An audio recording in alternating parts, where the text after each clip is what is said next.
Post দিব। আজকে রিয়া মিমিকে অপমান করেছে, এটা কিন্তু তোমরা শেয়ার করো না। বস্তিগুলা চিনলা না আপু, কোন বস্তির কথা বলতেছে আমি তো আসলে চিনি না। এই যে ঢাকা শহর কি লিখছে? হাই রিয়া ভেবলি। ভেবলি তোমরা রিয়াকে আর কোনোদিনও এই নামটা ডাকবা না, কারণ ও হচ্ছে মেহেরুনের বেবলি, ঠিক আছে? শুধু ওকে, এই যে দেখো এখন এই শাড়িটা দেখো কত সুন্দর। রিয়া হচ্ছে শুধুই মেহেরুনের বেবলি, তা আমরা কিভাবে ডাকবো? দেখা যাবে না তো, এইভাবে ডাকতে হয়। ও বলতেছে থাম থাম করে থাম। আজকে আপু সবসময় আসি কাছে থাকবে। বলে আমি রিয়ার সাথে কথা বলবো না, রিয়া ইনসাল্ট করছে আমাকে। হ্যাঁ, চিনে না জানে না, আমাকে ধরে রাখতে পারলো না। দেখি সাইড প্লিজ। আচ্ছা শাড়িগুলো দেখ, যদি লাইভ দেখে থাকেন, যদি না নিছেন আপনাকে আপনার বাড়ি থেকে তুলে আনা হবে, তারপরে হচ্ছে আপনাকে জেলের ভাত খাওয়ানো হবে। রিমান্ডে তো নেওয়ানোই হবে, তারপর জেলের ভাত খাওয়ানো হবে এই 3 তারিখেই, ঠিক আছে? 3 তারিখ 3 তারিখ গেছে গা। সামনের মাসের 3 তারিখেই হচ্ছে আপনার নামে। ওটা হচ্ছে না, আমার কষ্ট লেগেছে গেছে না। সামনের মাসের 3 তারিখ। সরি, শাড়ি ওটা ঠিক আছে।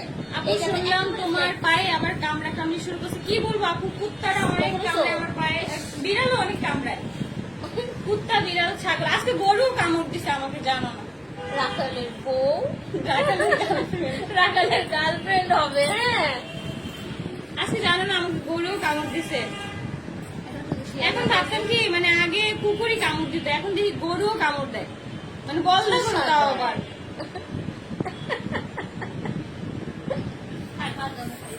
এই যে আচ্ছা, এটা হচ্ছে আপুরা গোলাপ কাঁদান। হ্যাঁ, তুমি কি আরশ ভাইয়ার ভিডিও দেখো? আজকে তো আমরা দেখি নাই, না, আমাদের আজকে টাইমই হয় নাই।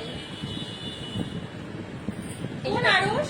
আমার বয়ফ্রেন্ড আরশ, যাকে নিয়ে ছাদে খরা খেয়েছিলে? ও হ্যাঁ হ্যাঁ, আমি হচ্ছে কিন্তু আমি বাসায় থেকে জানি না। আমি হচ্ছে আরশ ভাইকে ছাদের নিয়ে পাশে হচ্ছে থাকো। আরশ ভাইয়ের সাথে প্রেম করি, আরশ ভাইয়ের সাথে হচ্ছে রিলেশনে আছি।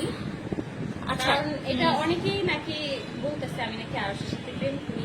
অথচ আরশ হচ্ছে আমার থেকে বয়সে 3 থেকে 4 বছরের ছোট হবে আরশ, না রিয়া? সিরিয়াসলি? হ্যাঁ, এই জন্য আমি এমনিতে ভাইয়েই বলি সবসময়। লিয়া আপু শাড়ি ধরা হয় না মানে তখন ও আছো? এই তো আলহামদুলিল্লাহ ভালো। আমার কেমন লাগছে সেটা বলো। আমি কিন্তু এখন থেকে আমাকে তোমরা ডাকবা রাখালের গার্লফ্রেন্ড, কারণ হচ্ছে আমার আমি ভালো আমার বয়ফ্রেন্ড হচ্ছে রাখাল, গরু চড়ায়। আপু তুমি অনেক সুন্দর হয়ে গেছে, হয়ে গেছে, সুন্দর লাগছে। আমার ওয়েটটা একটু কমাতে হবে। আমি কমেন্ট করবই। ভাই ওদের টিমের এত ভাই কমেন্ট হচ্ছে উপরে চলে আচ্ছা, যাচ্ছে। ওদের টিমের এত কি যে চুলকানি। হ্যাঁ আপু, মলম আছে আপনাদের কাছে? দোস্ত তোর কাছে কি মলম আছে? না, মলম নাই। না, এইটাই। আপু আমি কোনো আচ্ছা, এবার আমরা লাস্ট এটার উপরে একটা ডিসকাউন্ট দিয়ে দিই। হ্যাঁ, হ্যাঁ, এটার উপরে এখন আর কিছু discount বলবো না, থাক, অনেক পছন্দ হয়েছে। আমরা এখন থেকে এভাবে রিপ্লাই দেবো। ঠিক আছে? কিছু মানুষ তোমাকে পচাইতে গিয়ে নিজেই পচে যায়। আমি আর কি বলবো? আপুরও ভালো জানে না। কেমনে পারে তোমার লাস্ট পর্যন্ত তুমি ছেকলি।